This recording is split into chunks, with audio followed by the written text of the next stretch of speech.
Oi, meu nome é Isaac e nós iremos resolver um exercício sobre conjuntos.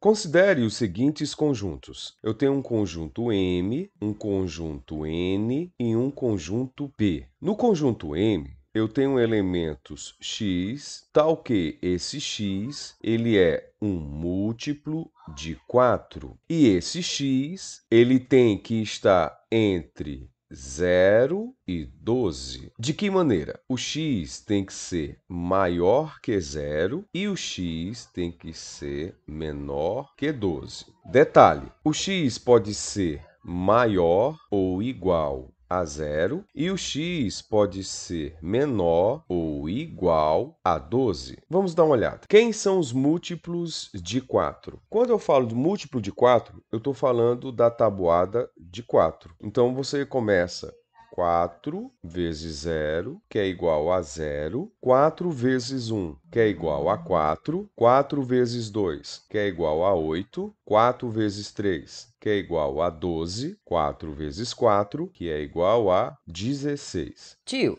por que o senhor parou aqui? Observe, o x ele é múltiplo de 4 e o x tem que ser maior ou igual a 0 e o x tem que ser menor ou igual a 12. Olhe para cá, 16 é maior do que 12. Então, eu vou excluir aqui 4 vezes 4 e vou parar exatamente aqui. Quais são os elementos do conjunto M? Temos o 0, temos o número 4, o número 8 e o número 12. Eu tenho um total de 4 elementos. Esses são os elementos do conjunto M. Vamos agora dar uma olhada nos elementos do conjunto N. O conjunto N é formado pelos elementos x, tal que esse x é um número inteiro que está entre -1 e 1. Se eu for para a reta, aqui na origem eu tenho o 0. À direita de 0, eu tenho um número inteiro 1.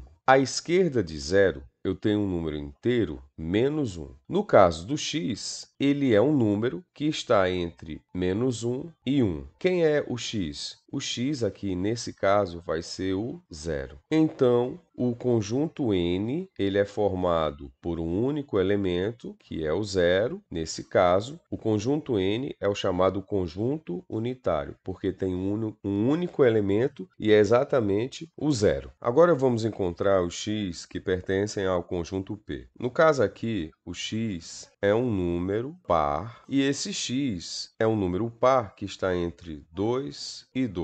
Vamos dar uma olhada aqui, ó. Depois do 2, qual é o número que vem? Que é par? 4. Depois do 4, 6. Depois do 6, 8.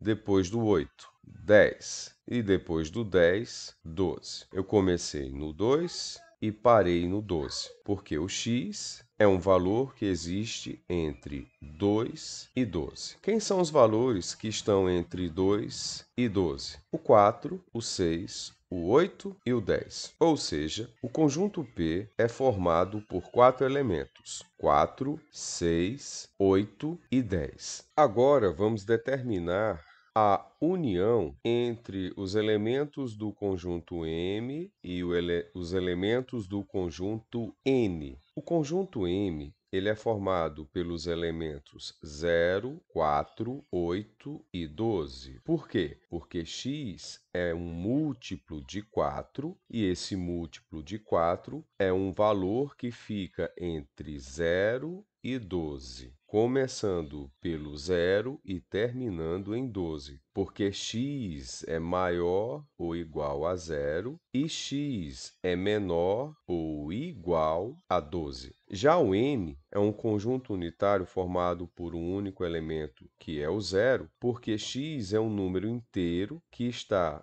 entre -1 e 1. O número inteiro que está entre -1 e 1 é exatamente o zero. Então, vamos fazer o que ele pediu aqui. Determine a união entre os elementos do conjunto M e do conjunto N. Os elementos do conjunto M são 0, 4, 8, 12. E quem é o único elemento do conjunto N? O zero. Mas, professor, o zero repetiu 2 vezes. O que eu faço? Você pega um dos zeros e elimina. Resultado final: o conjunto é formado pelos elementos 0, 4, 8 e 12. Aqui você tem 4 elementos. Agora, determine a intersecção entre o conjunto N e o conjunto P. Quem são os elementos de N? O conjunto N só tem um elemento, que é o zero. Já o conjunto P tem 4 elementos, que são 4, 6, 8 e 10. Quando eu usar esse símbolo que representa intersecção, isso quer dizer elemento ou elementos que são comuns encontrados tanto no conjunto N como no conjunto P. Vamos dar uma olhada aqui no conjunto menor. O conjunto menor é o N. Quantos elementos ele tem? Ele só tem zero. Esse zero, ele se repete aqui embaixo no conjunto P? Não. Então, não tem nenhum elemento em comum entre o conjunto N e P. Isso quer dizer que esse conjunto não tem elementos em comum, é um conjunto